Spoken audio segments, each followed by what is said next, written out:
Morning viewer, welcome to our F2 English. Viewers, Iran said it was tightening control over the Strait of Hormuz on yesterday Saturday, warning mariners the vital energy route was again closed. But President Donald Trump said Tehran could not blackmail the United States by shutting the waterway.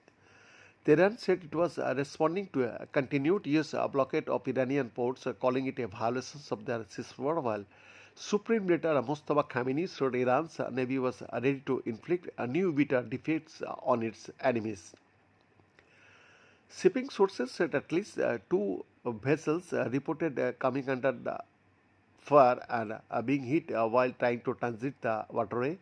India later said the Iranian ambassador in New Delhi had been summoned and that it had expressed deep concern to him that two Indian flag ships had come under the fire in the state.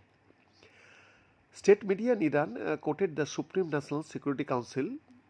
Yeah, for the same, state media in Iran quoted the Supreme National Security Council as saying Iranian control over the state included demanding the payment of costs related to security, safety, and environmental protection services.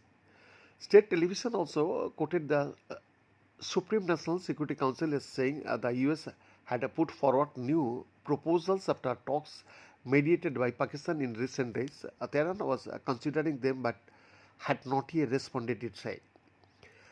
There was an immediate sign of direct US Iran talks taking place at the weekend, despite Trump saying on Friday that negotiations would take place. Tehran's renewed tough messaging caused fresh uncertainty around the Iran conflict, raising the risk that oil and gas shipments through the strait could remain disrupted just as Washington was whether to extend the fragile ceasefire.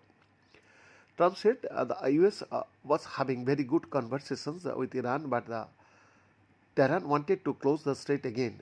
Iran could not blackmail the US, he said.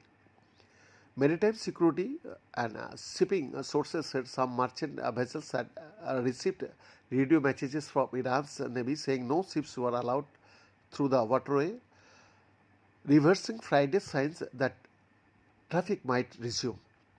Maritime trackers had earlier shown a convoy of 8 tankers transiting the narrow passage in the first major movement of ships since the US-Israeli war on Iran began 7 weeks ago. We have this exclusive report.